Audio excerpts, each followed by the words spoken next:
Welcome to the December 9th, 2025 meeting of the Milton Conservation Commission. Commission members are appointed by the Select Board to implement the rules and regulations of the State Wetlands Protection Act, as well as the Milton Town bylaw governing the wetlands. As a matter of formality, we have 2 points. First is that we invite everyone to speak, ask questions, make comments, but we do ask that you identify yourself because we are being recorded as part of the open meeting law. Second is we introduce ourselves. Again, as a matter of formality, my name is John Kiernan. Let me read right across my screen here. Steve Ibis. Hello, everyone. My name is Steve Ibis, Conservation Agent. Philip. Hello, everybody. Philip Driscoll, Conservation Clerk. Thank you. Charlie.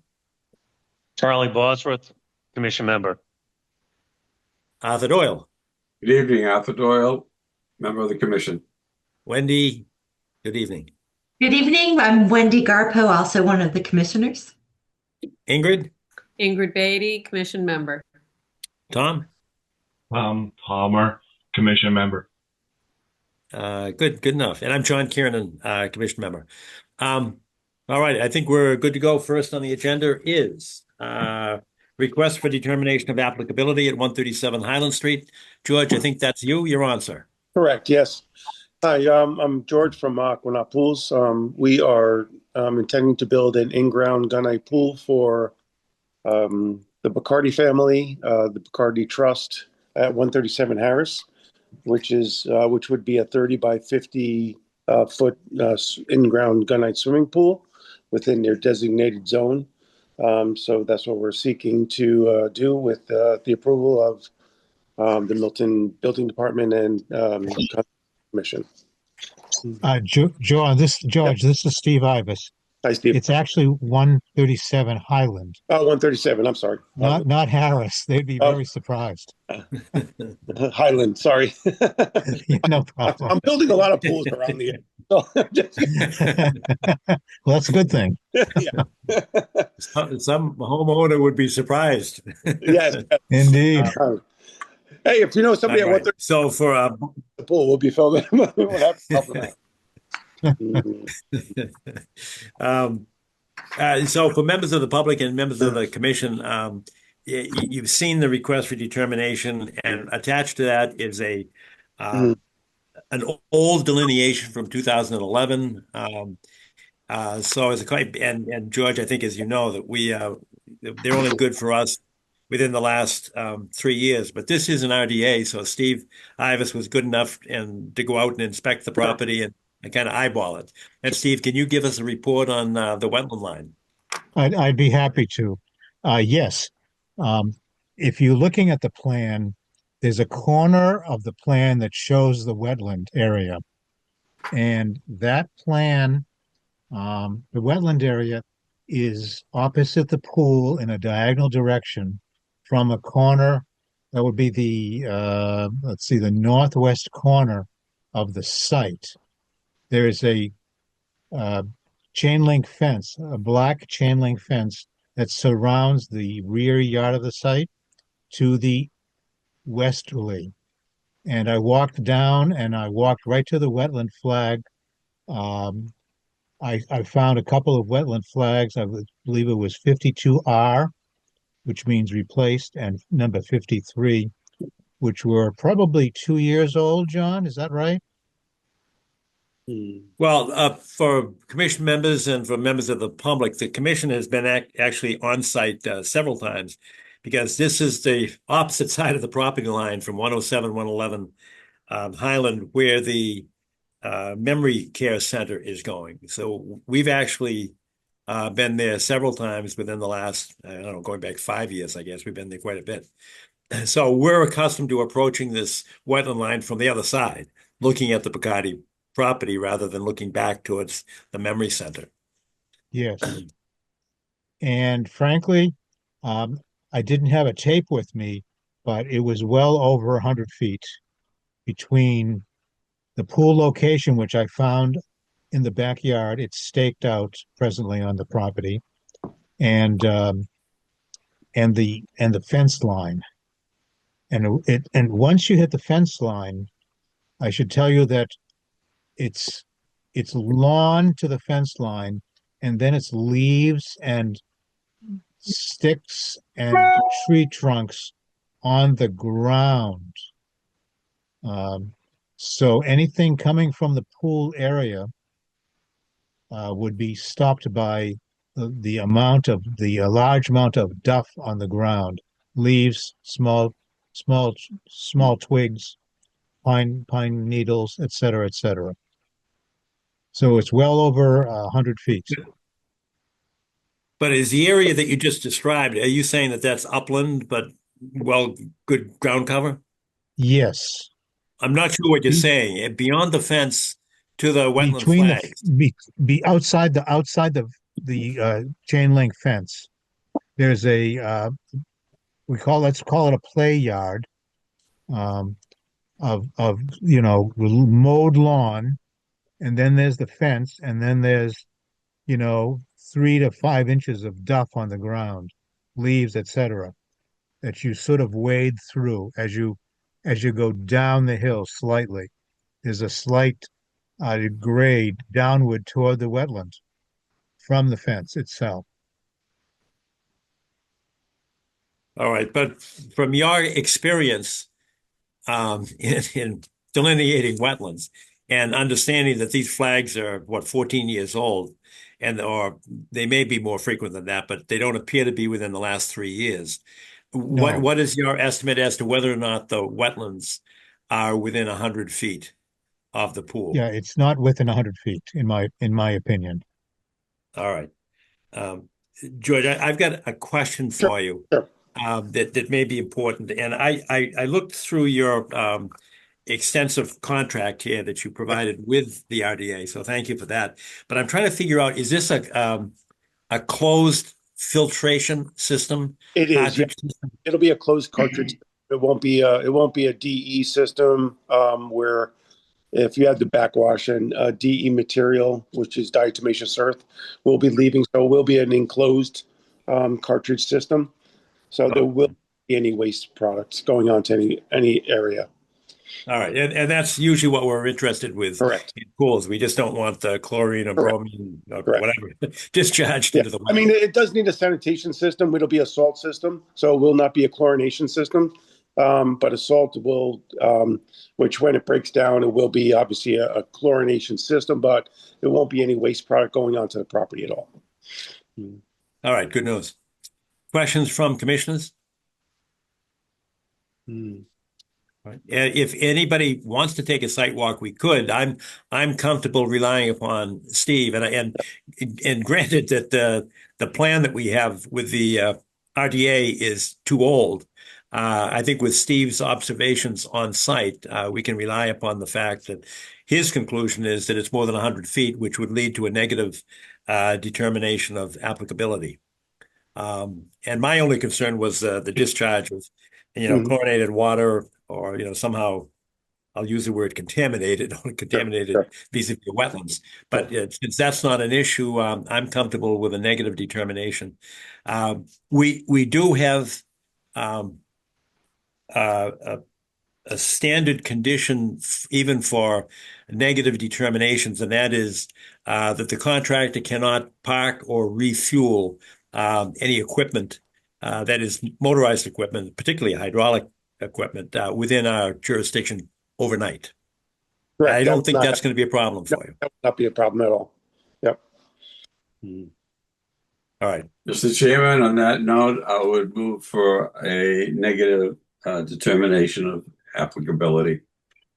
With the standard conditions that no motorized equipment, hydraulic equipment, and hydraulic equipment be stored overnight or refueled within our jurisdiction, correct? And that is the correct note. All right. Second to that motion? Second.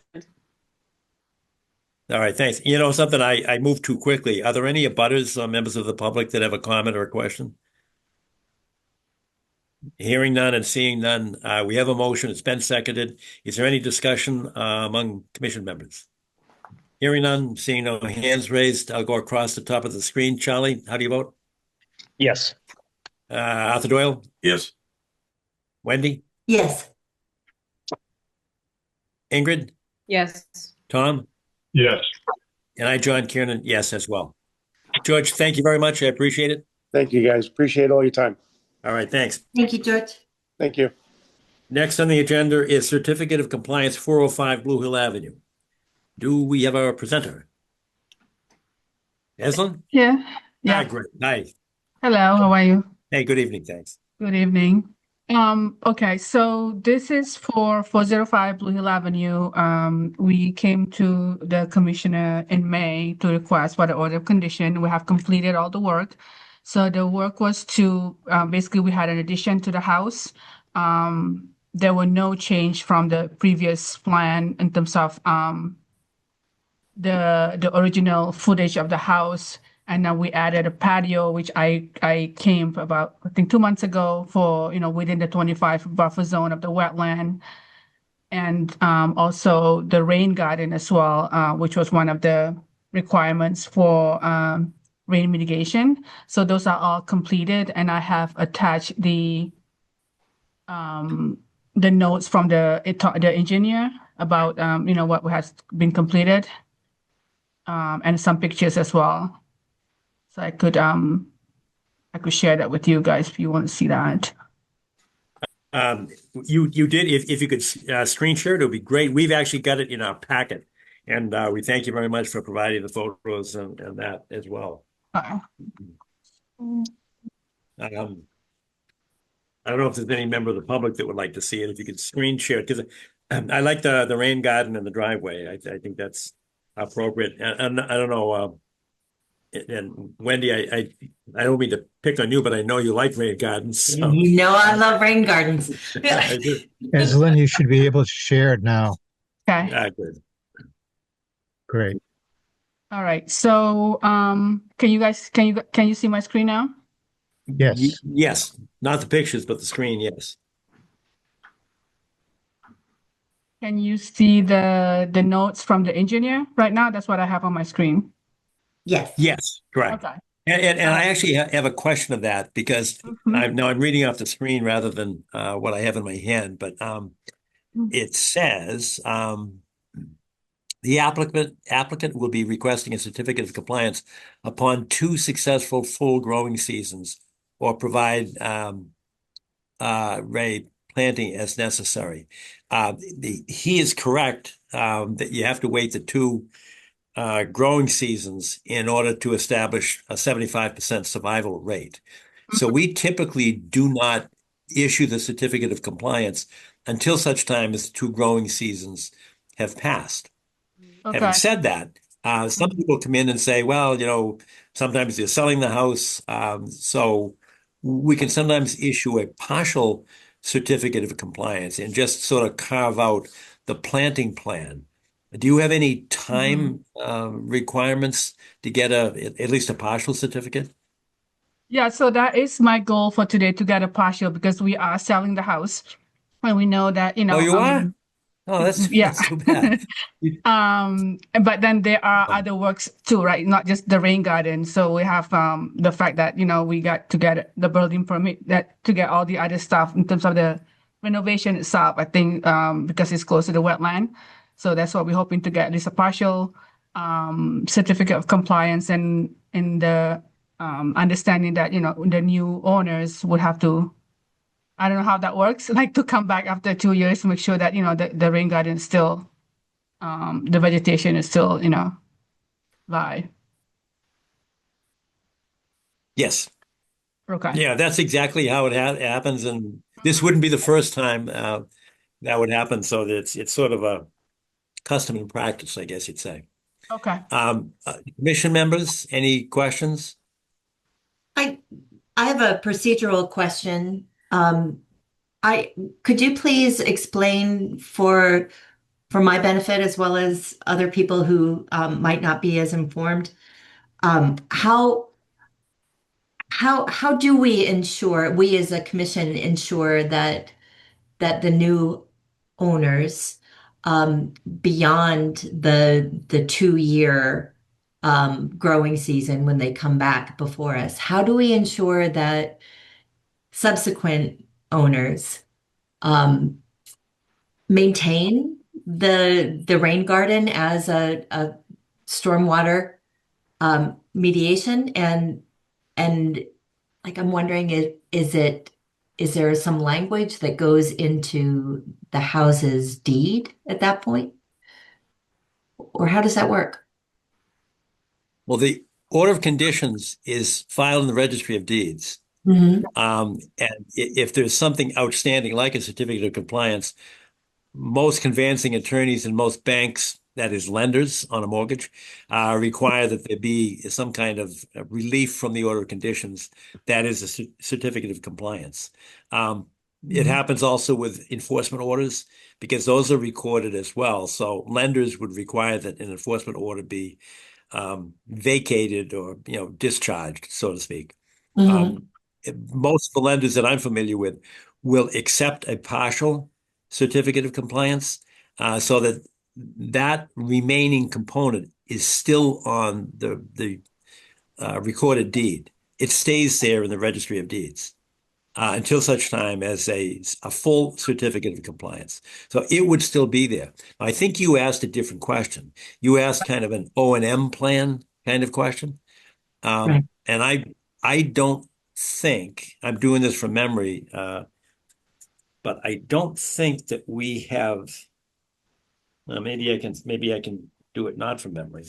No, it's not this one. I don't have the order of conditions in my hand, but I don't think we included an O&M plan that goes into the future. Sometimes, Wendy, we do, like for a development. I'll give you an example. Wentworth Farm Road, that detention basin at the culvert at the end of Wentworth Farm Road, that does have an O&M plan that runs with the land. It stays there. And that went from the developer to the homeowners association. My memory on this order of conditions is that we did not make an O&M plan. I could be wrong, but I think we approved the rain garden at the revision that Eslyn just mentioned when she was last before us. Philip, I don't know if you've got that handy. I don't think we included. I don't have it handy, unfortunately. Sorry. Okay. Well, everybody check their memory. Mine is that we did not require an ongoing O&M, but we could have. I don't think we did. I have So a this is- copy of the one that I found. I don't know where do I look for that specifically. I mean, I have a paper version of that, the one from May I or think June. it would have to be in a special condition, which would be at the end. We have probably 38, 39, 40 regular conditions that are just part of a form. And then Right. you'll see special conditions that'll be numbered 40, 41, 42, something like that. So your order of conditions was revised and we approved the rain garden. So it would be there if at all. I recall that we Um, approved the new plan that right. showed the rain garden, but I don't recall whether or not there was an O&M plan to accompany that. I don't see anything about that at all. I mean, I'm looking at 42, it's just overnight storage. Yeah, You're in the right place. That Yeah. would be a special condition. yeah. So I don't know if that answers your question, Wendy. I think the only hold on the subsequent owner would be until such time as we issue the order of condition at the certificate of compliance. No, I suppose at that time we could make a condition of the certificate of compliance that they continue with maintenance of the rain garden. That may give us an avenue to correct a previous deficiency. And I'm acknowledging that we should have had an O&M plan to go along with the rain garden. Yeah. Well, can we add something now? My concern is that 2 years from now, we perhaps won't remember. We'll have a different board at that time. Yeah, and sometimes people don't come back until they sell or want to refinance. It just kind of sits there in the Registry of Deeds. That Exactly. is true. I would just like to have some assurance that 2+ years, hypothetically, let's say 5 years down the road, that this beautiful rain garden hasn't been paved over and is now a widened driveway, for example. No.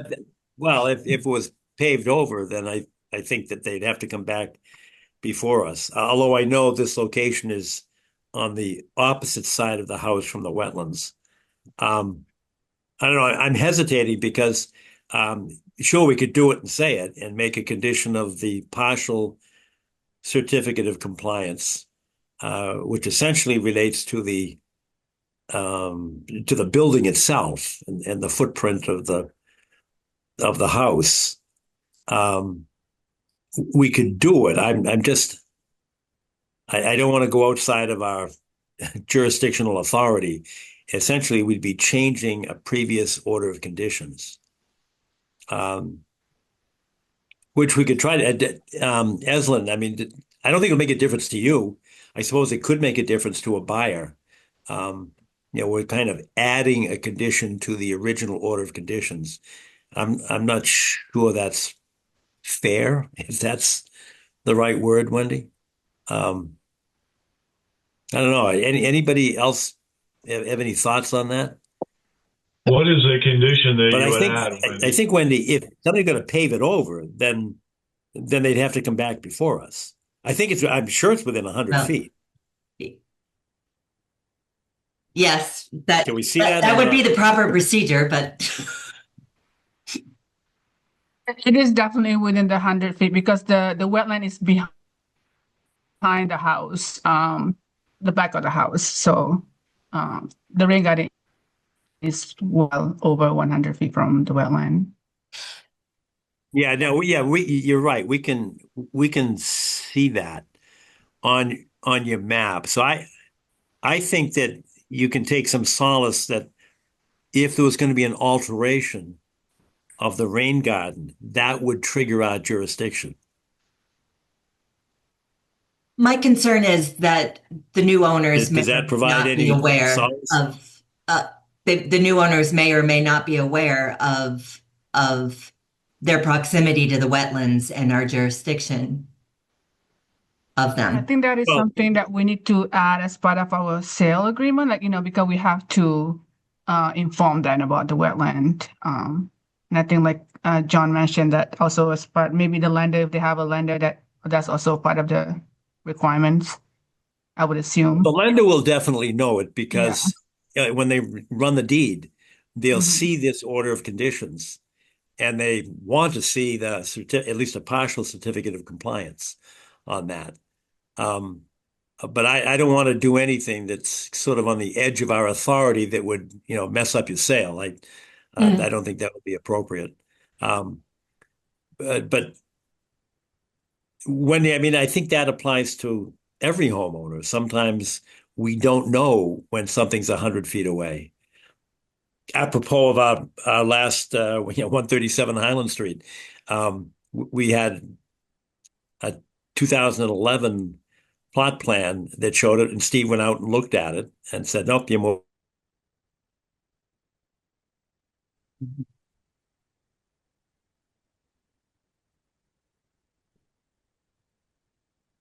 Center and prior litigation with them. But I think there are many homeowners, in fact, probably most homeowners that couldn't tell you where the wetland line is if there is one at all on their property. Right. So John, isn't the point here, this is Charlie, John, I isn't don't the point know. here that Anybody else have any thoughts on?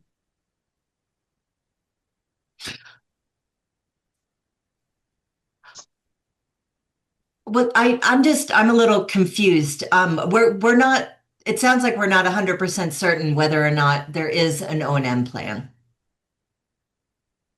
I don't believe there is. I'm not aware of an O&M plan for the rain garden. Okay. And that neither was an am I, Wendy. oversight on our part. Yes. Oh, yes, Wendy. That I acknowledge. I thought I acknowledged that right off the bat. I'm I'm just making sure I understand. Yeah. Yeah, it's our Okay. deficiency, not the homeowners. That's why I don't want to visit any problems on the homeowner that is attributable to us.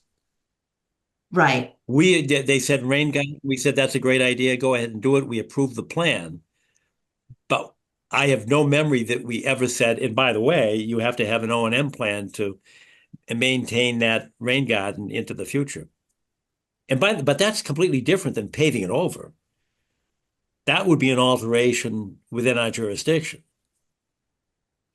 That's a different Right. issue. Well, I was using that as a hypothetical, but I mean, maintaining a rain garden it does require some special care, and not everybody loves plants as much as we do. So it would have to be something conveyed to new owners, and I just want to put whatever procedure into place to ensure that that does happen, and that if it doesn't happen, that we have some recourse. Well, John, I think it's Charlie. yes. John, it's Charlie. I get a question. The fact that we have a design that we're going to release a partial on, isn't the homeowner, either this homeowner or the future homeowner, required to maintain what we approve in the partial?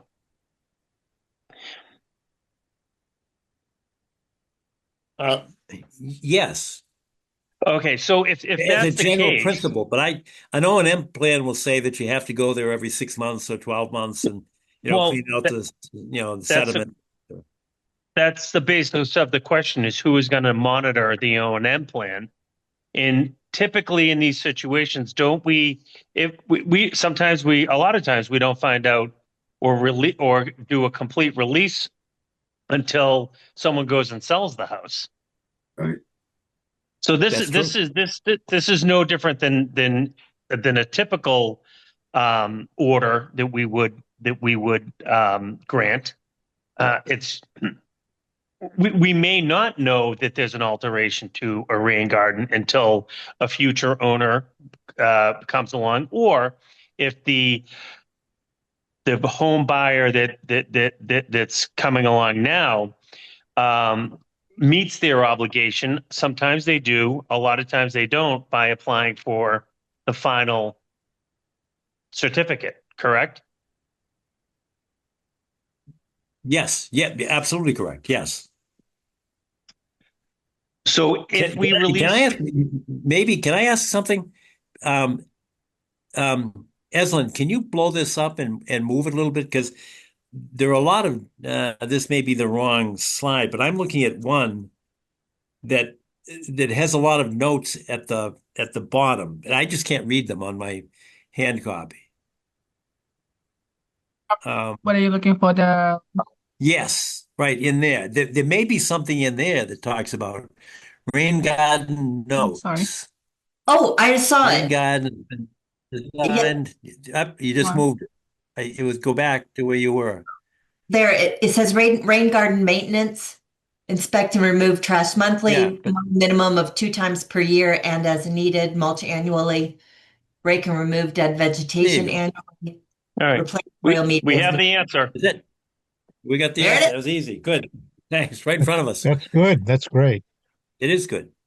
And we're Yeah. not granting the certificate of compliance on this and I to be honest, when my memory is that we didn't have an O&M plan. Mhm. I don't think we talked about it, but here it is on the presentation of the plan, which is great. Yay, So, Tom Ryder. thank you. Yes. Yes. All right. Thank you. That's easy. All right. Yeah, So that's our hook into the future, Wendy, right there. wonderful. Eslin, sorry for all that distraction. Eslin, please thank your engineer. Yes. I will. Thank you. So, what do I need to do? Like in terms of getting this, like how does this work in terms of getting a Well, we have to partial? see if there are any more questions or comments from commission members or abutters or members of the public. And then we'll be in a position to entertain a motion to issue the partial certification of compliance. And the partial would be that as your engineer has said, that the project was completed in substantial compliance with the plans that were approved, with the exception of the landscape component of it, which requires a two full growing season, timeframe to demonstrate a 75% survival rate. So that portion, which would include what we can call the O&M plan for the rain garden, would go to the new owners just by operation of, the regular custom and practice. It's sitting right there for them. So they will have that. All this stuff is, recorded in the Registry of Deeds. So that's the process. Any questions, commissioners? I don't see any. I don't hear any. So is there a motion to issue a partial certificate of compliance that the project was completed in substantial compliance with the approved plans, with the exception that the landscape component of it, which includes the rain garden, must await 2 full growing seasons in order for the homeowner to demonstrate 75% survival rate, at which time we would then entertain a full certificate of compliance.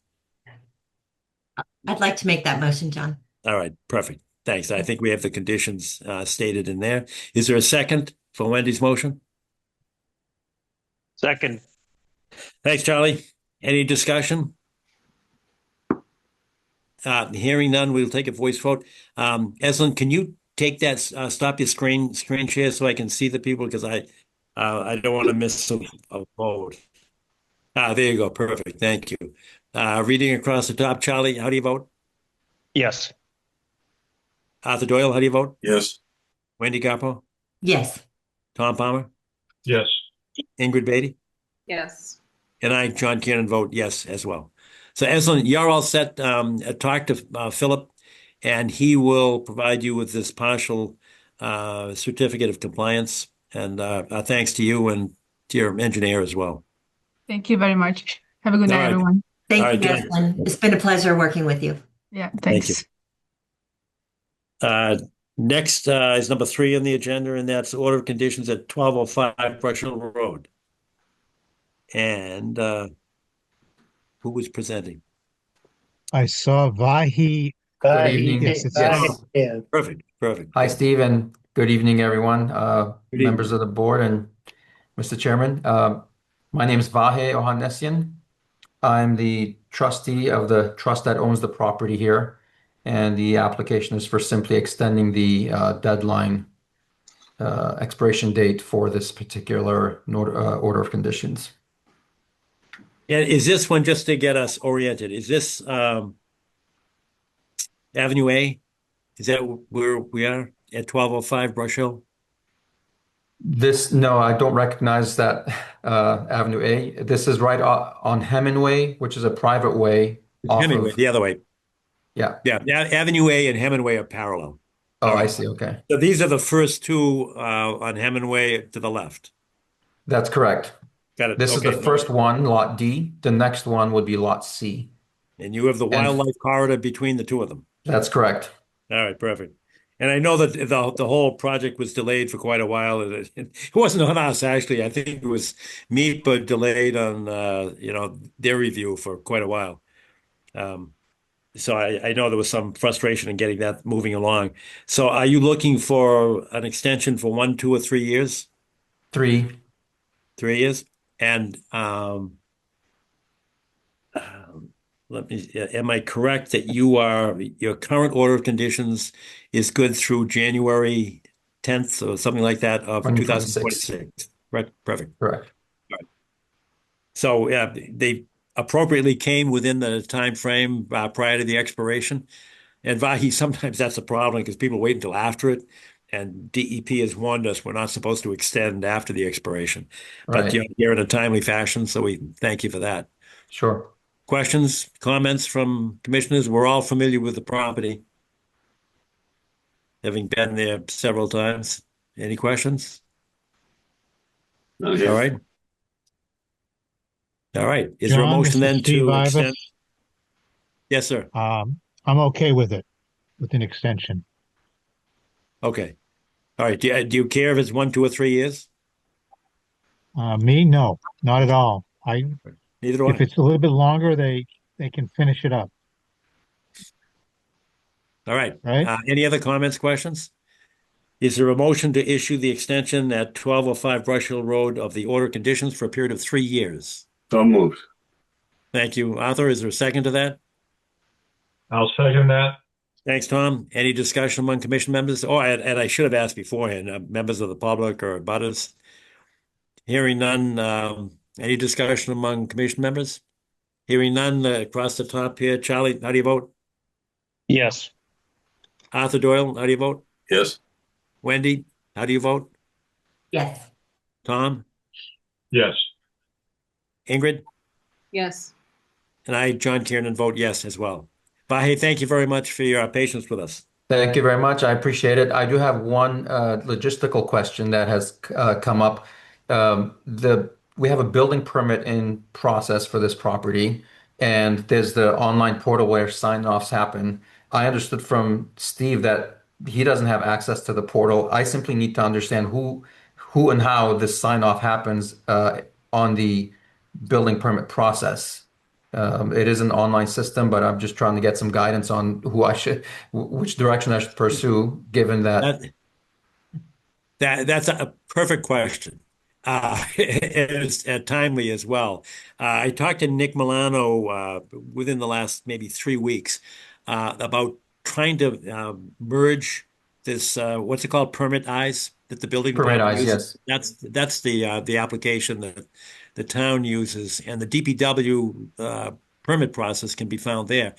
We're trying to get a program to add a module so that we can link the conservation issues to the building department issues.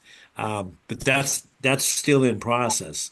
However, the key to that failure to merge to date is Philip Driscoll, because he works in the same place as in the DPW and has good connections to the building department. So any questions you have in trying to get our sign off on this extension to the building department is through Philip. Okay. Right.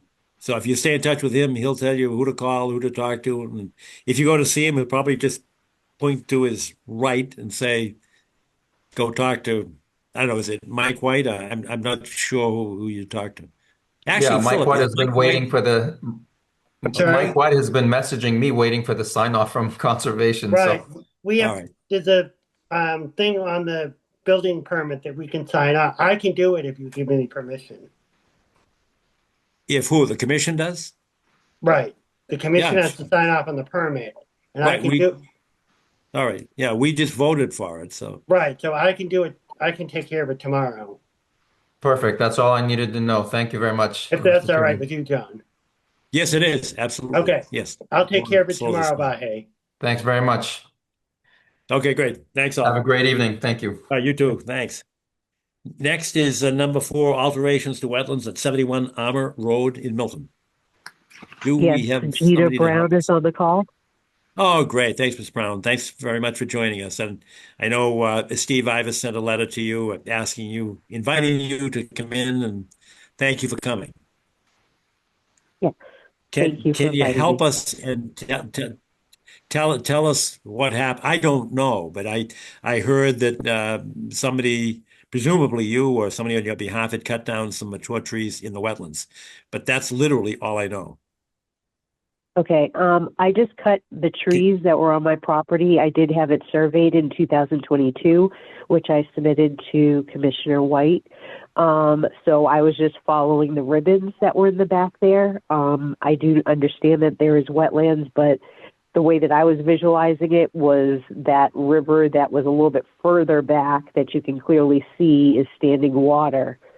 I do have standing water periodically in certain areas, but so that's what actually I was doing.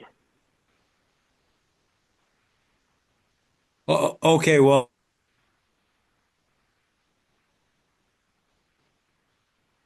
Hello?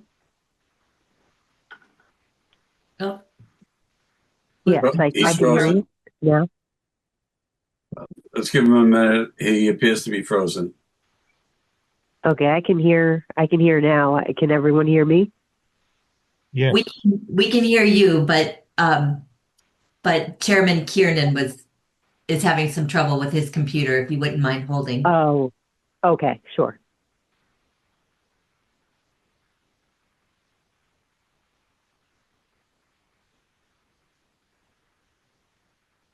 I'll John leave now. seems to have stopped dead.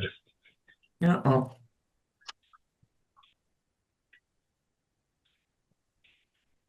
This happens to me too.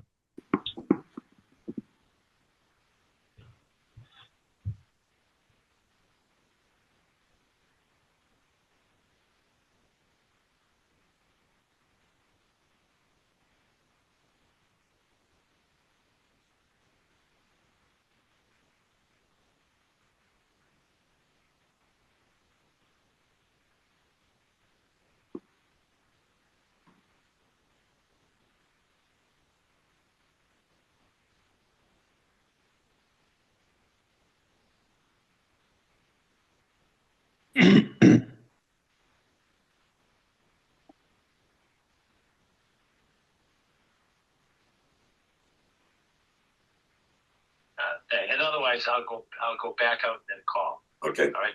Thanks. good. Steve, can you see if John is in the waiting room, please? He's having trouble getting No, back in. he's not. John, are you still there? Yeah, I am. Okay, you are not in the waiting room, according to Steve. Try something else.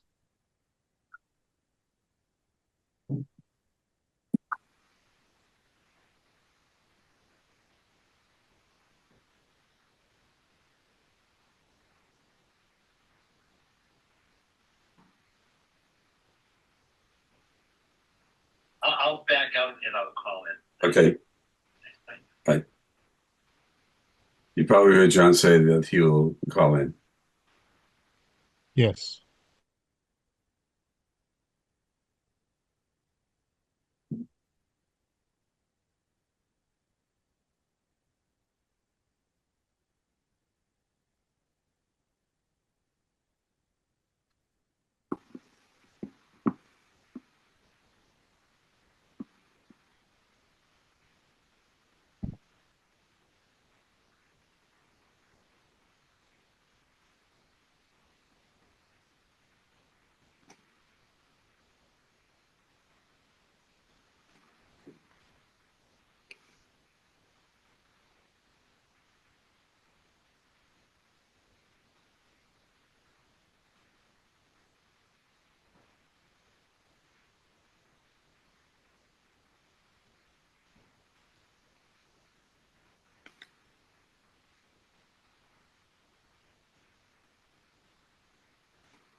Steve, we have a call-in user 1 on my screen. Might you know who that is by chance?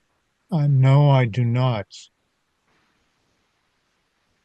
Let me, it says mute.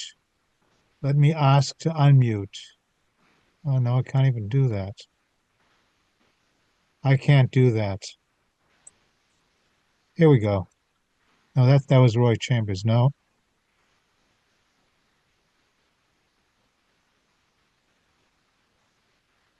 Calling So that user 1. must be Here it me. is live. I must be one. It's live now.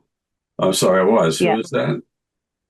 That is Gina Brown, 71 Amore Road. Okay, good. Yeah, I'm not sure that John has called in effectively or successfully at all.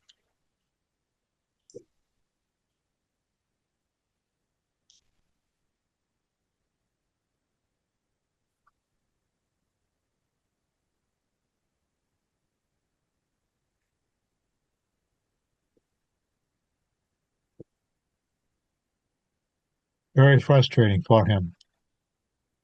That's what happens when you live in the woods. Right. I'm trying to get in by phone. Something, my computer's out there. I don't know what, internet is shut down. Okay. So, Ask him, you should be, I called in, I dialed in, but it says somebody has to let me in. So I go back to Steve and ask him. okay, Steve's looking right now for you, John. Yes. And how's that? Oh, here we go. 1617, asked to unmute. 1706, it should say. Yeah, 706, yes. That's So, me. Okay, now I've got to switch phones. Got to get to it. Okay, I'll shut down this one.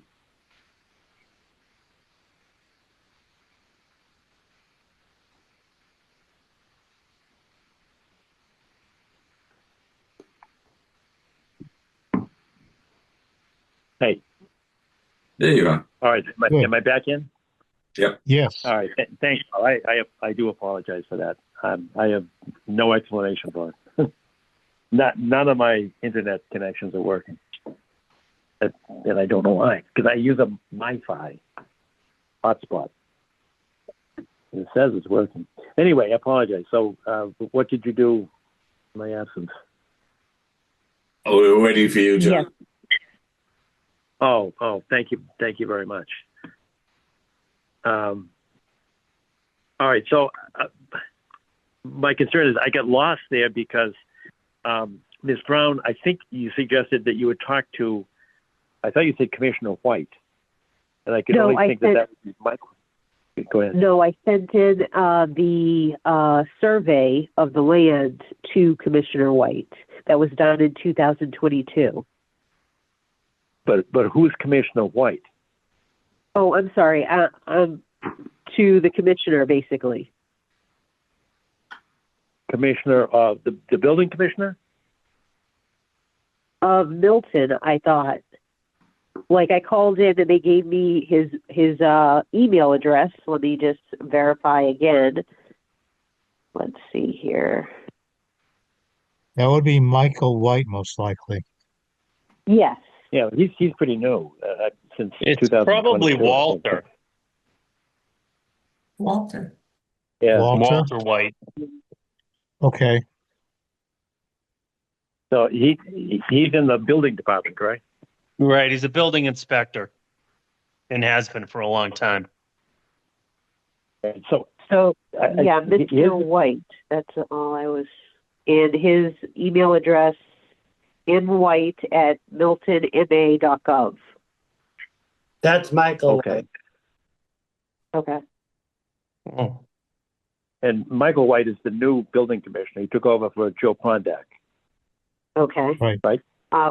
Well, in any event, and I know you did a survey, but the wetlands regulations kind of ignore property lines.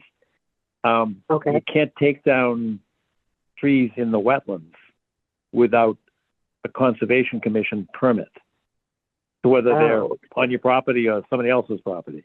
And yeah, I know you own the land, but you still have to have a permit even on your own land to alter the wetlands. Okay. And I don't know much about this. Are these, big trees, mature trees? And I'm not sure why you took them down.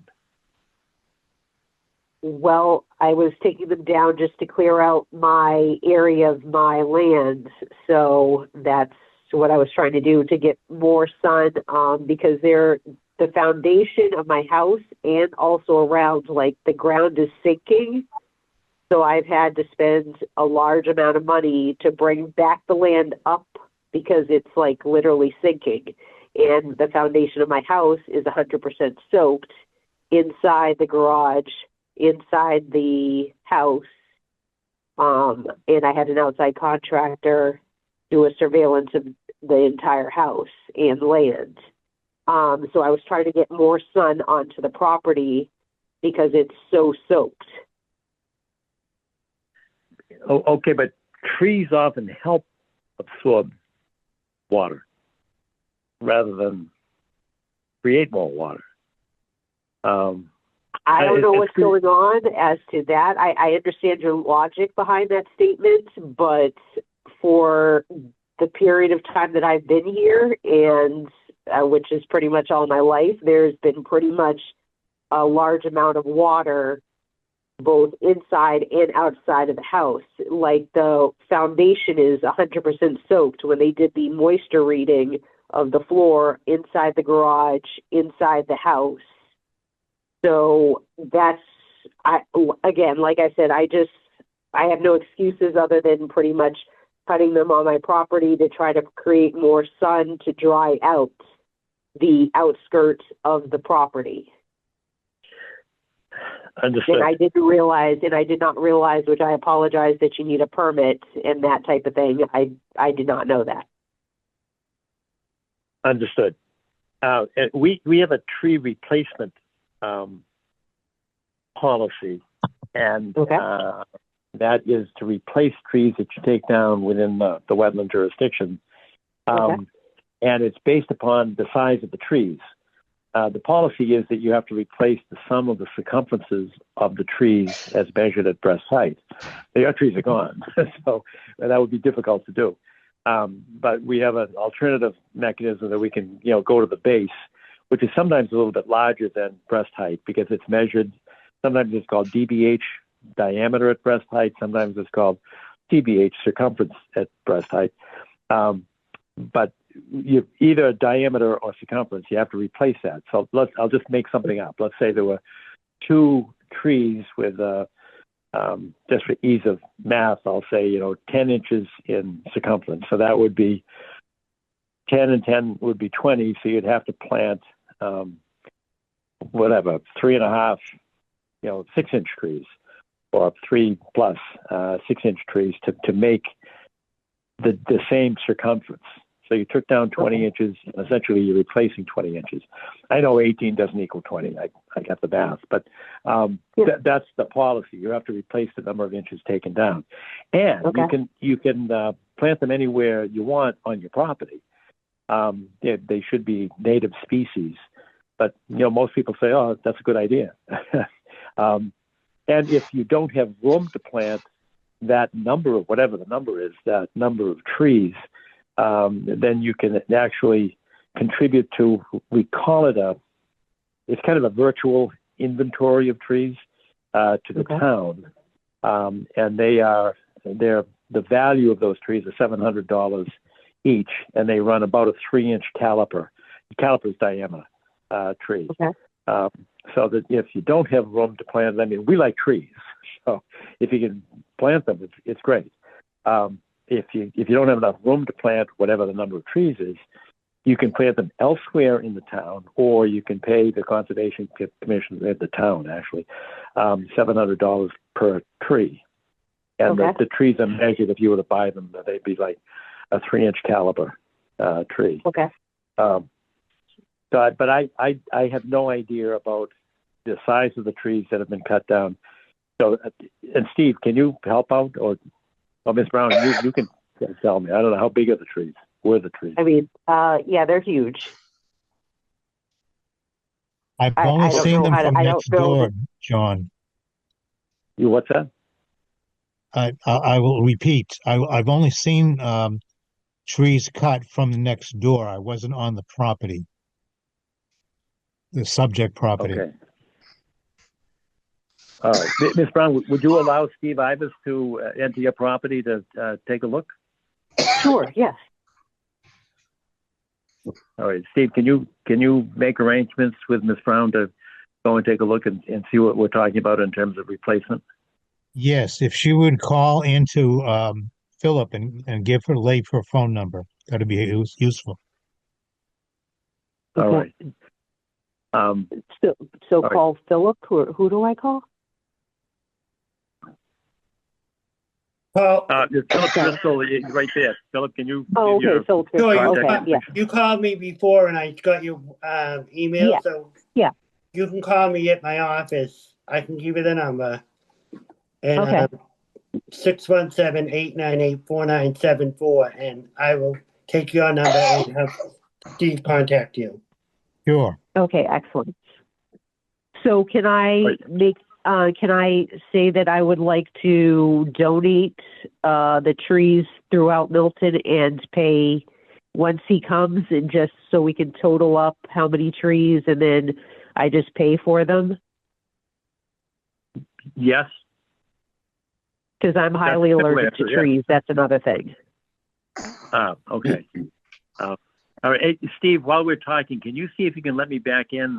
I somehow recovered. I think I've recovered my. Yes, you're in the waiting room now. Hang on. Okay. Let's try that.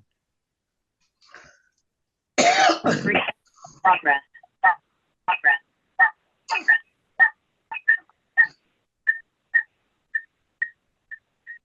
Yeah. Thanks, Dak. Sorry for that long absence. Yeah, don't worry. Oh no, am I frozen again? No, yeah. No, we got you. Oh, good. You're Okay. good. All right. Thanks. So, any commissioners, any questions, comments that you'd like to make? Anything? I'm curious, Gina. Yeah. You were saying that you're dealing with some water issues on your property, and Yes. I'm wondering if there's been some changes to the hydrology in the area that might be affecting your property. That I don't know. That's a very good question. Yeah, that's a very good question. I don't know. I have mold. This is the second time the mold has come back. I literally remediated the entire house in 2022 because I found black mold crawling up the foundation wall in the basement. Remediated the house, my clothing, everything. All walls, everything up on the first floor, second floor, and now it's back again. So at this point, the suggestion of the outside contractor is demolish the entire house or either remediate it again for close to 150,000. So my thing is, which I will be coming back to, I guess, the town to ask if I can demolish the entire house, because the readings on the floor inside the garage and inside the foundation of the house is 100% soaked. So the mold issue is back again, black mold as well, and I'm sick because of it. So I can't live in a house for the second time that has mold. I mean, I can't afford it. No. So the next thing is to either demolish the house, which seems to be the only way to get rid of this situation. So why I was cutting the trees was to create more sun onto the house, because if you walk the property, you're going to see how the ground is completely just sinking in, and I don't know what's going on, which I know from the outside contractor. He said the northern side of my house gets no sun at all, and that's the side that the black mold has crawled up the foundation on the inside of the house. So that's why I was cutting the trees to create more sun. But when Mr. Ivis does walk the ground, I'm going to show him how much, which I've spent so close to about $10,000 of putting sand and dirt, trying to bring the ground up on that's by the driveway, and also in the front of the house, it's sinking as well. So I don't know what's going on. I know my house is more in the ground compared to all the other houses surrounding me. I'm the only ranch style in the ground house. Everybody else is up. So I don't know if this used to be a swamp area or something. I don't know, before this was built. So I'm just trying to do as much as I can to, I guess, save the house, but there's some type of water coming up from the ground, basically of the foundation of the house. Gina, how long have you lived there?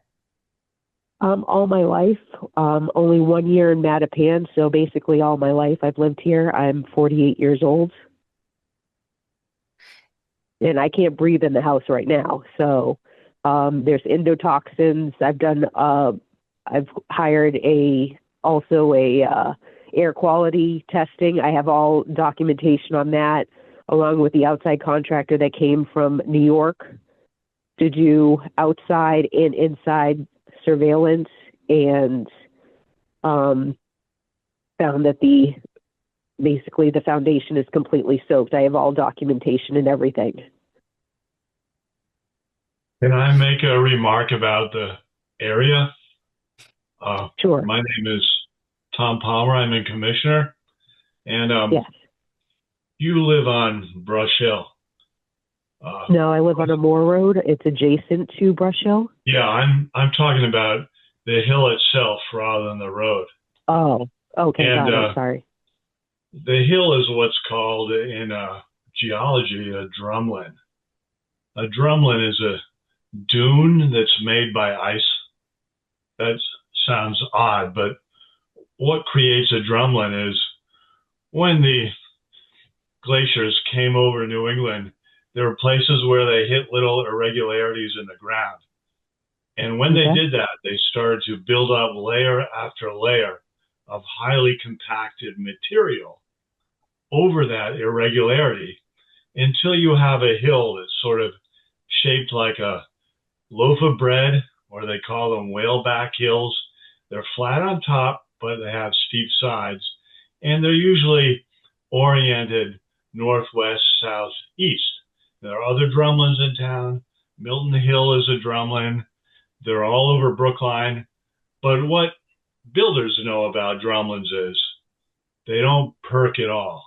In other words, they can't absorb any water. It's very hard to put a septic system on a drumlin. Because the soils were so powerfully compacted by the weight of the ice, even on slopes, they're not absorbent.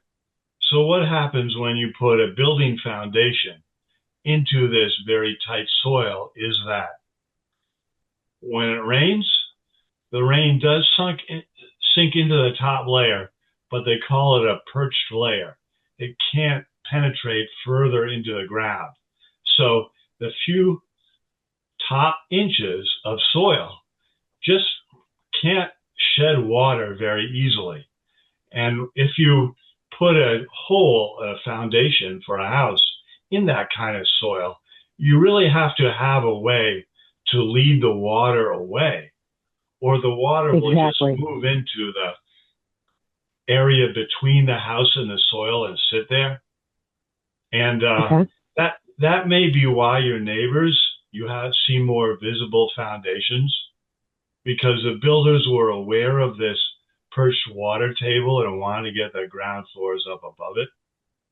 And I'm looking at a contour map of your lot. And if I could share my screen, is that possible for me to do? I could show you something that might be of interest to you. Okay. I don't know how to do that, Steve. What do I do? Can you help him? Yes. Attempt it with the little green button down below. All right, I'm going to hit that. It says share screen. Okay. Now I'll hit the application I want. Now I'm hitting share. Can anyone see it? Yep. We can, Yeah, but Tom, Gina is Oh, calling. I'm sorry. Gina's on the phone. Yeah, I just, But yeah, you I might be just able to dialed narrate in. it for her. All right. Yeah, Well, sorry. I'm looking at 71 Amor, which is your lot, right? Yes. Yes. And I see by the road where the house is. It's marked as like a gray oblong on this town map. And I see going from, if you're looking at your house from the road, if you were to look over to the left of the house, the contour lines all come together, which means that somebody put fill there. Mm-hmm. Yeah, if you're looking at your house from the road, the lawn off to the left is a fill platform, and then it drops abruptly as you go deeper into the lot. Right. But at any rate, I'm sorry you can't see this, but if you were to go to the far corner of your lot it's cross-hatched in green on the state map because the people who look at aerial photos have said that's a wetland. And if you look at the contours in that area, you see that this area, which you share with 71, 85, then 68 Hollingsworth, 100 of Hollingsworth, 281 Blue Hill Ave, all these lots share in this green area in back that the state maps as a wetland. And what's funny about it, if you look at the contours, is it's kind of flat. So this is a flat spot on the slope of a hill, and that flatness is especially likely to retain water because we know it's soil that doesn't absorb water, and here there's no gradient for it to run off on. So that flat place behind your lot and behind all your neighbors' lot is always going to be a sponge. There's always going to be water there, and that makes it a wetland. And the fact that your house is connected to that wet spot by this same soil that won't absorb any water, it's just a physical character of your soil that builders need to deal with. And the way you deal with it is you find a way to lead the water away from the foundation. And that's what needs to happen on your lot, although I'm not a builder, but from your description of your horrible problems, I mean, it's just awful what you have to put up with. You need a way to lead the water away from your foundation. And I think that. And I totally agree with you. Yeah, yes, and I totally agree with you. That's why I plan on demolishing this and then also waterproofing the foundation and bringing the house up like the rest of the houses that are to the left and right of me. So that is in the works. I'm talking to a builder now, and we're drawing up plans, which again, we'll have to go through, I know, pulling a permit and going through the town. So that's why I'm sort of prefacing this situation to you right now. So sort of giving you the heads up of what is in the works, because I can't live like this. I can't breathe. The mold, black mold is the most lethal. And I've already had it once, and it's already back again. So I just definitely get it. I get it that your house is just not livable because of the issues with water. And there you go. One thing that might help deal with it when you get work done is they will put in drains. And what they will do is they will find paths for the water to move away from the house by putting gravel in excavated trenches and so forth. That's how it's done. And it does sound like in your particular house, that wasn't done the first time around, and the water just can't get away from it. Now, I'm not an expert, but I do know something about soils, and these drumlin soils just won't absorb water. So it's just very hard to get water away from the places it doesn't belong. And I'm glad you were talking about getting at the problem at its root, because I think that's what it will take. I'm not a builder. Yeah, I'm not a builder. I don't know how to keep water out of houses, but I do understand something about water and soils, and that is the water that is torturing you. The water in the upper layers of the soil. And I totally agree with you. And my thing is, I am going to require the contractor to test the soil before any building happens, such as foundation and everything. I really want to test the soil to see if we can find the root of the problem and bring that to the town and get, like you said, any other feedback that needs to be done before any building starts, because there's a problem here. Or either I sell the house. That's the other option. Because your lot does have some grade to it, there should be ways to lead the water away from the foundation, is my guess. It does seem to me like it ought to be buildable in a way that makes it habitable.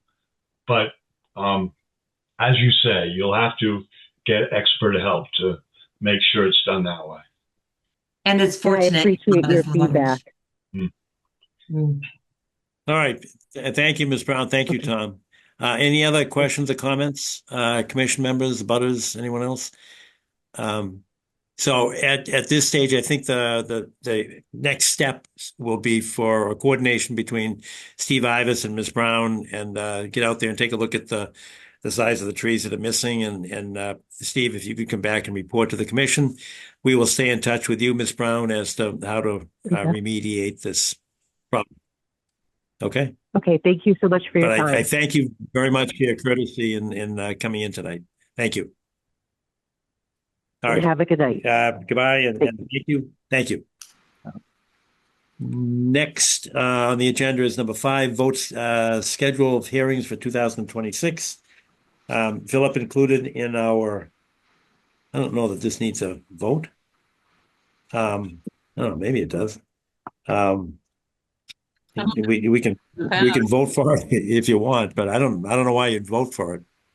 I don't. We've never done it in the past. And no, I've never done it. It's just a schedule. It's subject to change anyway, but we'd have to vote to change it if we vote to set it. So why don't we just accept this as unless anybody has any comments, I don't think a vote is necessary. I actually don't think it's appropriate, but we can set this as a schedule and try to adhere to it. Sometimes we have to change. For instance, I have no idea when the town meeting is. In May and June, it could conflict with that, so we'd have to move it anyway if there's a town meeting. Or if in April there's April 14th, I have no idea what day the town is voting in April. So I just suggest that we look at this, and if there's a consensus that okay, this is our schedule, I think we're good to go. Anybody else have any different thoughts? I just wanted to check with Phil on February 9. So that was a Monday. Was that to avoid something on the Tuesday, the 10th, where No, we usually sit? Typo, my fault, sorry. Okay. So it is the 10th. It the is. 10th? Sorry. No problem. We all do it. Good catch. Well, the second Tuesday of the month then. Yes. Great. Thank you. All right, good. So why don't we just I'll leave make this as a change. schedule? Okay, thanks. And we can plug this into our calendars, and I don't think any further discussion is warranted. Unless anybody else does. Okay, we're good to go. Let's go on to next is vote to approve meeting minutes. There's a lot of material there, and I actually have a number of revisions. I don't know if anybody else does. It's going to be a little time consuming, which is okay. I don't mind doing it. But why don't we get started and see how fast we can get through these? All right. I started at the end. I'll be right back.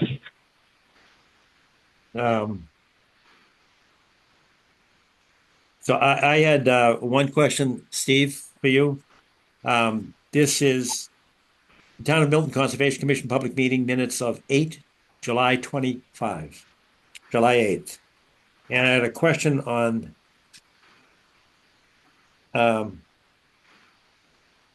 page 3.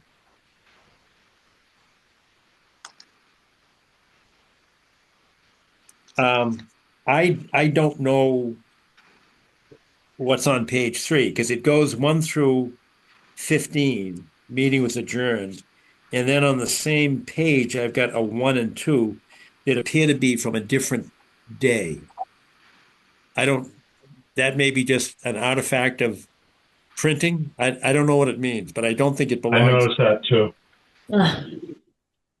I will look at it, John, and get back to you. All right. So why don't we do? Well, if you look at number 1, it's talking about a different. It says the item was continued to the July 25 meeting. So I'm assuming that it was from the June meeting. Sure. All right. So maybe we could just go through them quickly like this, and then revise them. I don't know. I can do it privately, but some of this I'd like to, when I say privately, I don't mean secretly. I just mean I don't want to take everybody's time on this. But if you go to the next one, I do have some questions that everybody can weigh in on. 12, August 25, August 12th.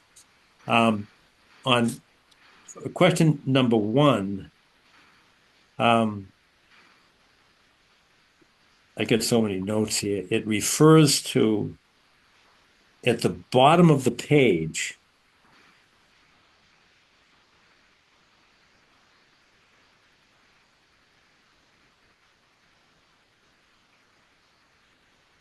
Is that page 1? 105.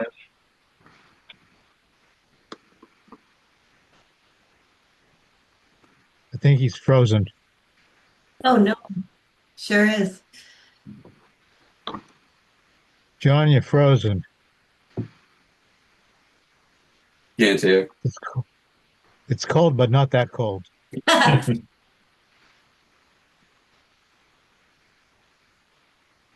It's just like my connection.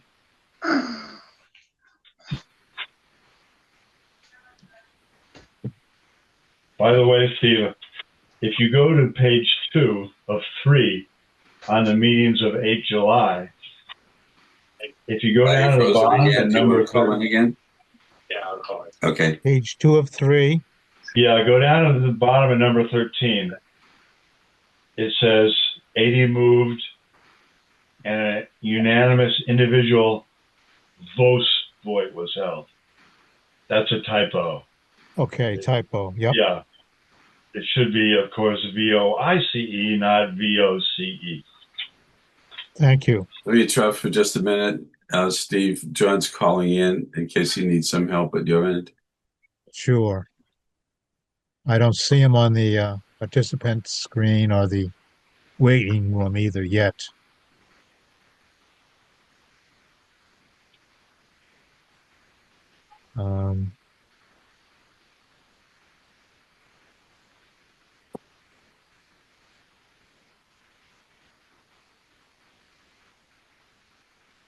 My guess is that AI is using a lot of bandwidth, and that's why we're all, having trouble. I did read all these minutes, and it took me a while. There are a lot of minutes here. But overall, they're a very high fidelity, I think, to what actually happened. Thanks. There we go. He should be in now. Are you there yet? Thanks. Yeah, I am. Thanks for letting me in. I appreciate it. Certainly. I'm going to charge a fee. Yeah. Thank you.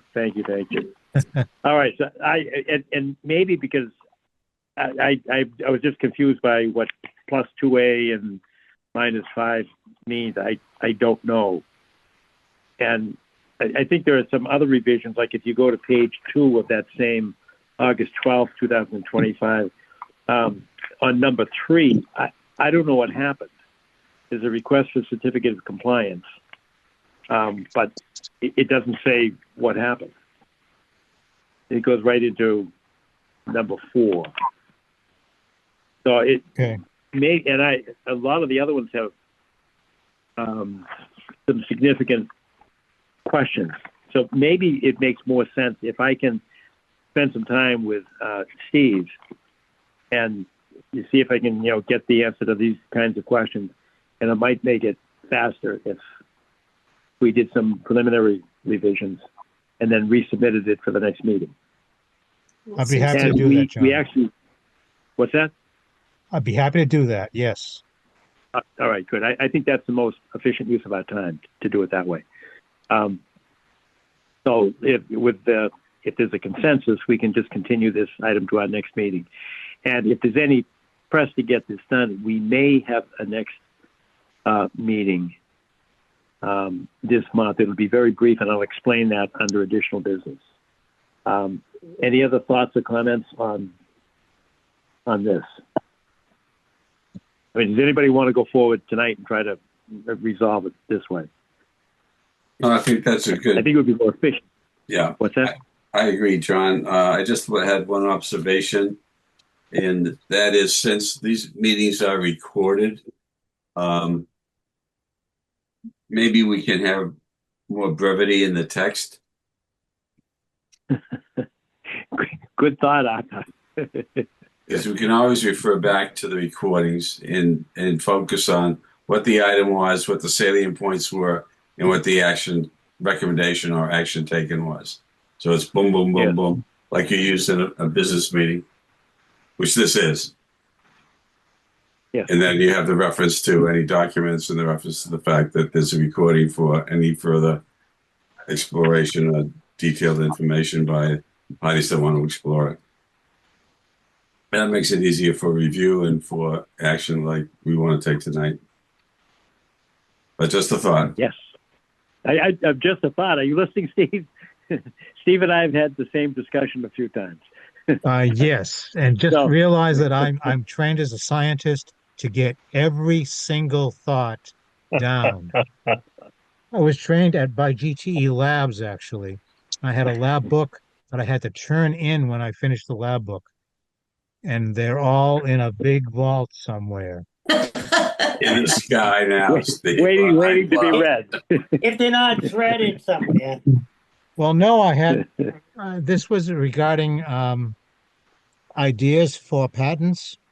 So I had a few ideas for patents, and you have to refer back to an original idea and when it happened. It's a very interesting process, but I'm still using that same process. Yeah. Good try, Arthur. Thanks. I mean, Steve, the recording is your vault. Yes, I'm just trying to save you as well. I understand.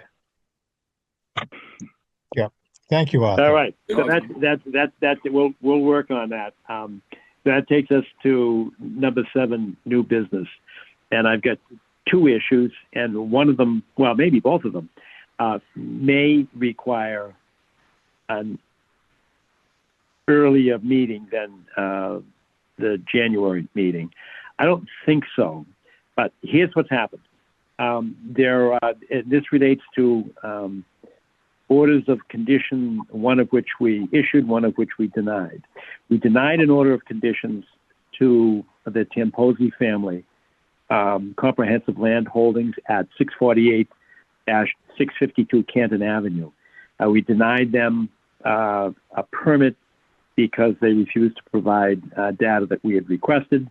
The data that we requested had been recommended that we request by GZA, which is our consultant. And Phil Cordero has always been very courteous and a gentleman, but he politely declined to provide the data that we requested. So we denied it, and off they went to DEP. DEP issued a superseding order, which we, the Conservation Commission / Town of Milton, appealed. That appeal went forward to a hearing, and the hearing decision, it's a recommended decision, not an actual decision, but it's recommended that the commissioner adopt the recommendation of the administrative law judge, which the commissioner has yet to do. I sent that around to everybody today. It's a 21-page decision. It's a little bit, you have to kind of sit down and set aside some time to read it and to appreciate it. But basically, the administrative law judge found in her recommended decision that the town appeal be denied, and that the DEP's superseding order allowing the project to go forward be affirmed by the commissioner of DEP. So it is now in our hands to make a decision as to whether or not we take a further appeal. Now, right now, it's not a final decision, because as you'll see on the last page of the decision that I sent to you, it says that we have 30 days to ask for a reconsideration and or to appeal to the Superior Court. But the 30 days has not yet begun because the commissioner has not yet issued a final determination. I expect that the commissioner will abide by the recommendation of the judge and allow the permit to issue and go forward, the superseding permit. The issues, as you'll see, relate to whether or not we were entitled to ask for additional information. Now, first, DEP said, oh, you guys didn't explain why you wanted the data, which is, in my mind, preposterous, because they actually quoted the decision that I wrote. And in the decision, it says, we need this data in order to evaluate the efficacy of the proposed plan, the stormwater discharge plan. It said we need X because of Y, we need A because of B. It's right, and they quoted it in the decision, so it's right there in front of them. So when it got to the appellate level, the judge said, well, you shouldn't have asked for all that information because much of the project is outside of your 100 feet. And it's beyond your jurisdiction.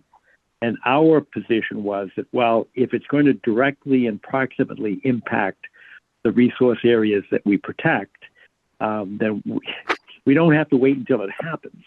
We can anticipate that when you bring in 53,000 cubic yards of fill and raise 5 acres of land, an average of 5 feet, that's going to have some impact on where the water goes. So we need to know where the water goes. That's why we requested mounding data, and we requested soil compaction studies to figure out what was the conductivity of the soil. And Tom, you were talking about that today. So what the judge said was, well, you didn't have jurisdiction to ask for 3 of the 4 monitoring wells. We asked for all 4 monitoring wells. One of them was within our jurisdiction. 3 of them are outside of the jurisdiction. And they said, well, that's overly burdensome to the applicant, and they shouldn't have had to respond to all 4 requests. And then went on to say, however, the one request that you asked for and they declined to give you, yeah, you did have jurisdiction over that, but by asking for 4, you made it too burdensome and basically waived your right to ask for the 1.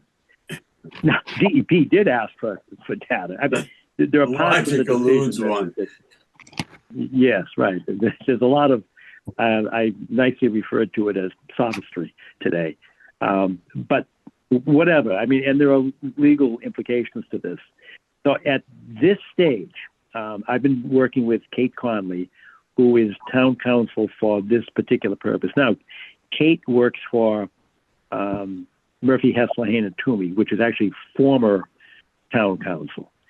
But when the town decided to change town council and they went to Copeland and Page, I asked Nick to not change, in midstream council because they had already filed our briefs. That is Kate Conley and Karis North, with whom we were working.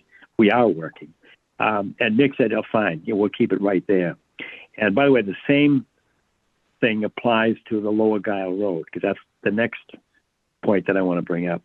So right now, we're trying to work with the select board because the select board has to authorize our appeal. So they were going to put it on tonight's agenda, but timing didn't work out, partly because of our meeting. And then also we got somewhat of a reprieve because the 30-day time clock on our appeal does not begin until the commissioner enters her decision, rather. And then we have 30 days from that point. So I'm expecting that next month meeting will be okay to have an executive session to talk about our appellate rights and the efficacy of an appeal.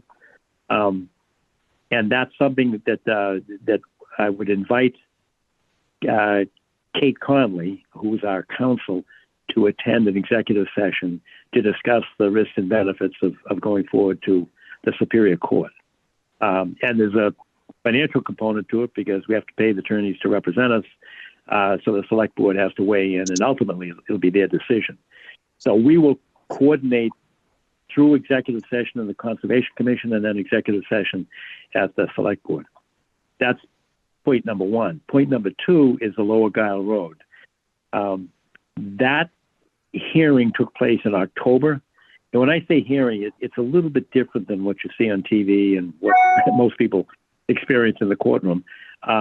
It's done by submitted pre-filed testimony. So each witness submits an affidavit of points that he or she would like to make. And then that person shows up at the hearing for cross-examination. And Tom, this is the one that you and I were both on the witness list, and neither one of us participated as a witness on this. Yes. But it did go forward in October, and then I guess they're given a couple of weeks to submit post-hearing briefs, which I just received a copy today of. I received a copy of the neighborhood group, the DEP group, and the town. So there are 3 sets of briefs for that. Now remember, this is the case in which we allowed the permit for the artificial turf field on a 4-3 vote. DEP supported our permitting, and they issued a superseding order, also allowing the field to be installed. I'm chuckling to myself because they had fewer protections than we did, which I thought was ironic. But in any event, that's gone forward to the hearing stage.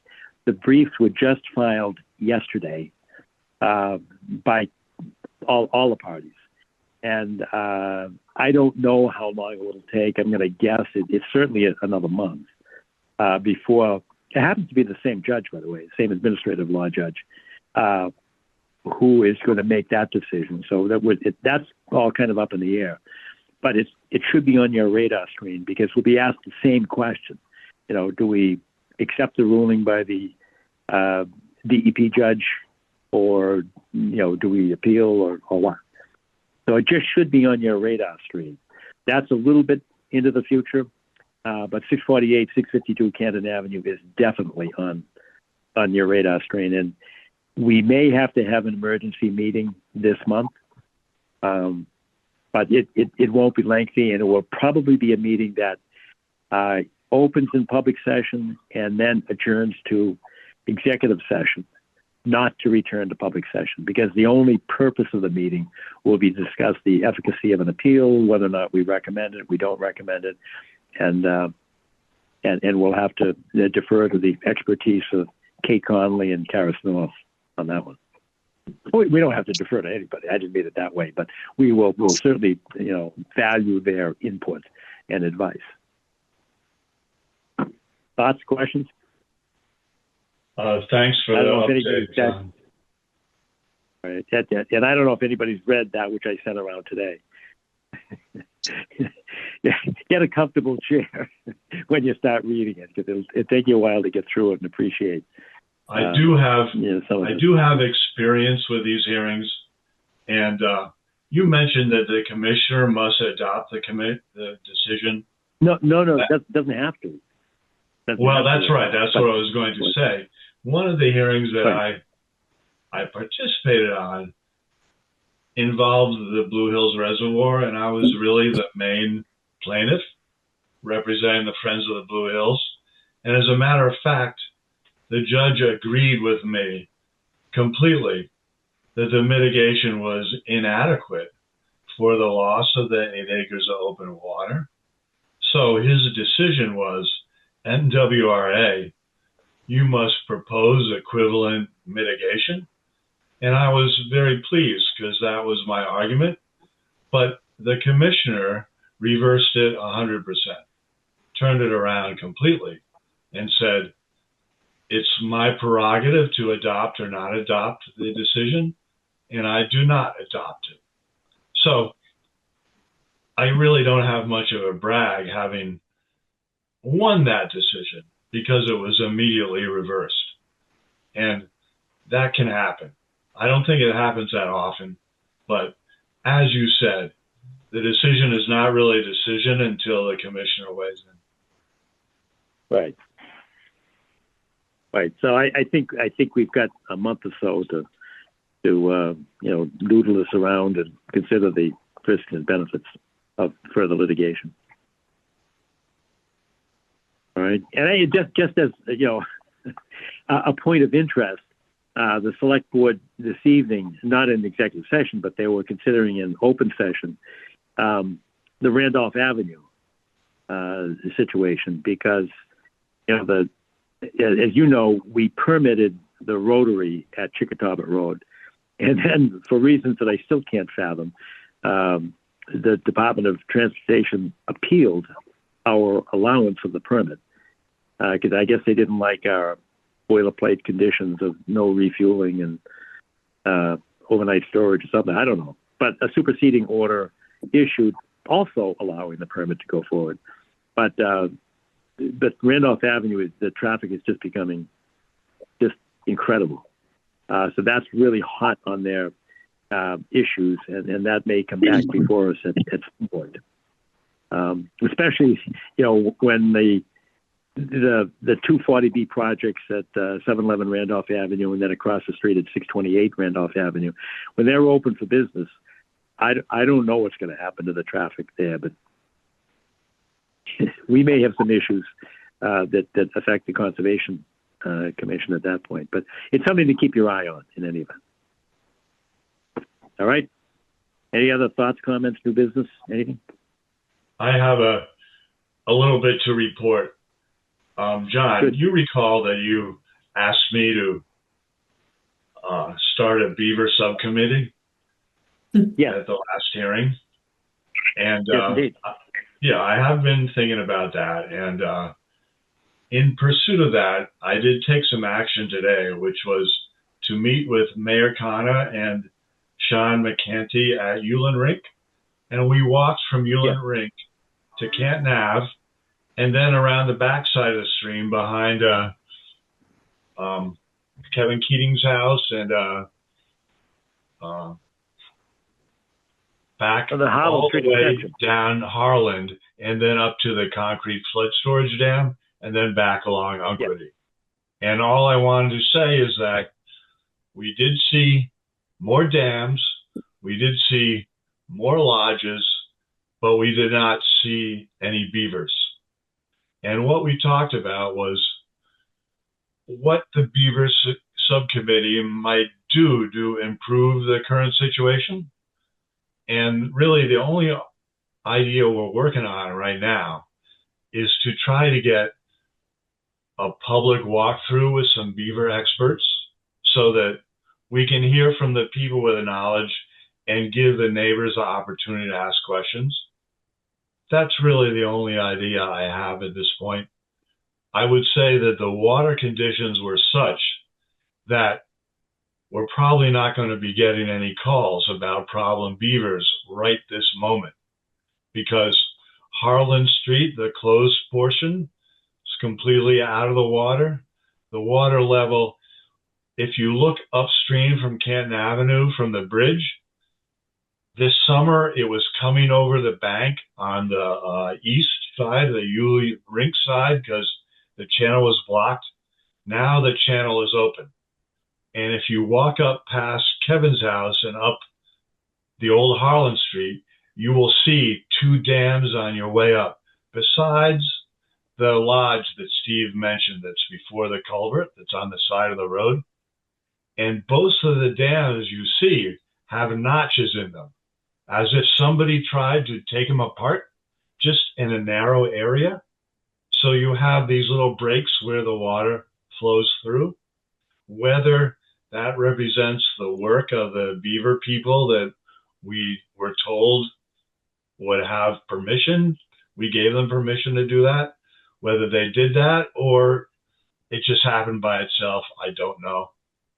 But right now, it's been cold enough that if beavers are under the ice, we won't see them. They can go in and out of their lodges. There's enough water. They're just not going to be evident, I think. as long as the freeze lasts. So I think there will be a little break in the sequence of problems that the beavers have been creating, but it doesn't mean that there won't be more problems next spring. So I thought it was worthwhile to take that walk, to get the NEPRA people to get eyes on what the issues are, and to talk about with them about a public meeting. So that's where we are right now. Tom, you may not have seen them, but my money is on the fact that they saw you. I stood on the lodge, got up on it. It's a very big lodge alongside the shutdown Harlan Street. It's rock hard, and it's bigger than any SUV you ever saw. It's a large pile of stuff. And did they hear me walking around on the roof? I don't know. Well, now you know why the MIT class ring has a beaver on it. Oh, Does it really? Engineers. That's right. One thing we didn't see, which we were looking for, was where is the stuff they were cutting to eat? We agreed that they eat wood, basically, or they eat the bark on woody growth. So we were looking for where they were cutting things to eat them. And we really didn't see much of that. We saw a couple of trees that had been gnawed on, and we saw many, many, many branches that were piled up in the lodges. But it didn't look like to us, that they were anywhere near running out of forage, because so much woody growth was intact and unchewed. And one question we asked ourselves, how many beavers can live here in this corridor between Canton Ave and the flood storage dam? And if they do live here, how long can they live here before they run out of munchies? None of us knew the answer. So this is going to be an ongoing issue. And the only goal of the subcommittee at this point is to try to spread awareness and knowledge and communication, so that it does feel, as Sean said a little bit, that instead of having a plan for dealing with beavers, we just react when something happens. And we could probably do it better. I'm not sure how, but we probably could. No, that's good. One of the things that when you were speaking, I was thinking that you should talk to the two gentlemen that appeared at the MACC convention last March at Holy Cross. Yeah, it was the Beaver Workshop. One of them was the owner or proprietor or principal at Beaver Solutions, and the other one, and I can't remember either of their names, but I've got notes and that they're in the handouts at the convention. And one of those gentlemen was the one that Marina Fernandez spoke with about the beaver deceiver not working on the long one. But those guys are expert. And Chris DeTurk, the dam guy from DCR, he knows them. We might have to end up paying for it or find somebody to pay for it.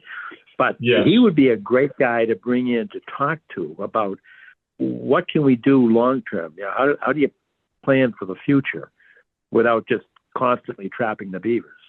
And that's where that beaver deceiver idea came from. And Marina talked to him specifically about that. And he said, it's too long a dam. It won't work. They only work effectively in short dams. And I don't know what long is and what short is. I just know the big dam that they were talking about was the one that was, 80 feet long or something. Recording in progress. And that is still there. We could see that up by the concrete dam. We could see it was still up there. And they've actually started to build another one that's closer to the dam. So however many beavers removed, it does seem as like there's plenty more.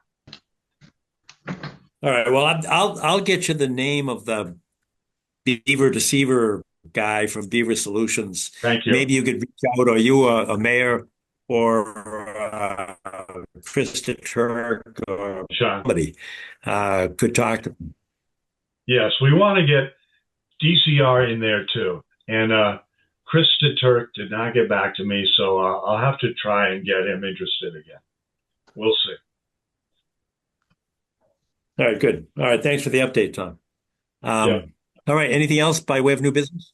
I have one, John, and that is to resurface 45 Riverside Ave, the construction that took place within jurisdiction. Yes. So if we could add that to the agenda. And also we had a year ago the cutting of the wetland trees and shrubs opposite that address. So you back my, I can't, foolishly, I shut my phone off, but can you go back? Is it 45 Riverside Drive? that's my recollection, 45 Okay. Riverside Ave. Okay. But was there a problem both at the house and across the street? That's correct. All right. And Steve, did you go there? Not recently, no. Okay. But I thought like a month or so ago you were there. At least a month ago, yes, I was there. Okay. But wasn't there an issue that this house was being flipped, so we really don't know who the owner is? That's my recollection, yes. Do you know anything more about that, Arthur? Whether the No, person, other than the fact that a bank or another party must know the owner. the bank will, for sure, I'm sure. Yeah. All right. So, we'll put it on the agenda, but, by way of a plan of action, isn't the first step to find out who owns it? We can go to the assessor's office and do that. All right. Philip, is I'll be that happy something to you do- can, you I'll can be happy to access? do that. Absolutely. I Oh, can find out tomorrow who owns 45 Riverside Ave. Okay, thanks, Steve. And then why don't we do this? Why don't we find out who the owner is, the owner of record, and then send a letter to that person similar to the letter that we sent to Miss Brown. It was very courteous and an invitation. Please come in and explain what's going on. Yeah.